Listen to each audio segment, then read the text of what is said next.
صبح بخیر دیکھنے اور سننے والے کو میرا سلام۔ امی کہتی ہے اگر صبح جلدی اٹھ کر اپنے کاموں کو انجام نہ دیا جائے تو سارا دن پیچیدہ گزر جاتا ہے۔ 15-20 سال پہلے امی کا صبح جلدی جگانا مجھے کسی عظیم ظلم سے کم نہیں لگتا تھا، مگر وقت اور زمانے کی چرخی یوں گھومی کہ اب امی سے 2 ہاتھ آگے بڑھ کر وہی ظلم اپنی اولاد پر ڈالنے کو روز تھوڑی سی کوشش کر لیتی ہوں۔ بس کبھی کامیابی اور کبھی ناکامی کا سامنا رہتا ہے۔ بہرحال زمانے کے اس تیز تند مزاج کا مقابلہ کرنا کم از کم میری کتاب میں تو واجب ہو چکا۔ چلیے خوابگاہوں کو چھوڑ کر اب میدان جنگ میں اترنے کا وقت ہوا چاہتا ہے۔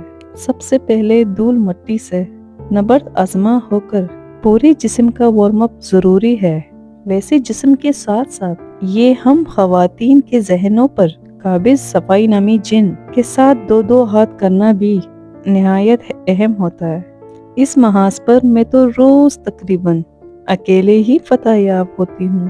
لیجیے میرے خاوند کی وراثت کے وارث تشریف لا چکے اور بلا جھجک قبول کروں گی کہ اب زندگی اور دنیا کے ساتھ زیادہ تر محاذ انہی وارثوں کی خاطر گرم رکھے ہیں۔ اب باری آتی ہے پیٹ کی آگ بجھانے کی، اور آج کی ڈیمانڈ ہے فرائی بینگن اور آلو کے ساتھ۔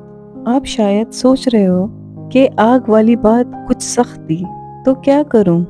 اللہ نے بھی تو قرآن میں جہنم کا ذکر کرتے وقت سختی برتی ہے۔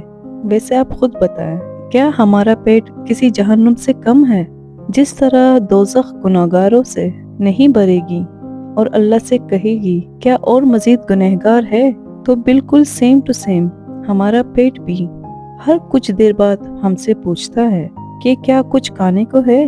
خیر رہنے دے یہ باتیں، آپ کو بتاتی چلوں، ہماری پشتوں میں اس ریسیپی کو بورانی بینگن کہتے ہیں، اور یہ ریسیپی ہم پٹھانوں میں بہت ہی عام ہے، اور یقین کیجئے ایسی بہت سی فیملیز کو پرسنلی جانتی ہوں جو بورانی بینگن تقریباً روز کھاتے ہیں۔ ویسے مہینے میں 1 ہاتھ بار تو ٹھیک ہے۔ امی کے مظالم میں سے تو ایک ظلم یہ تھا کہ کچن میں کھانا پکانا اور دھونا دھلانا ایک ساتھ ہی چلنا چاہیے۔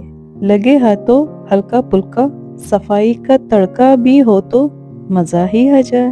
بھئی کوئی دماغی کہے یا نفسیاتی، کھانا کھانے کے بعد یہ سب کام کرنا کیٹو کا پہاڑ سر کرنے جیسے لگتا ہے۔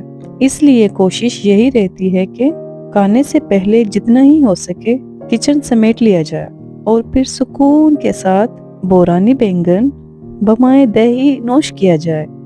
ویورز، اگر کوئی بات میری بری لگی ہو تو پیش کی معذرت چاہتی ہوں، اور پلیز بہن سمجھ کر معاف بھی کر لیجیے گا۔ اپنا اور اپنے بچوں کا خیال بھی رکھیے۔ فی امان اللہ۔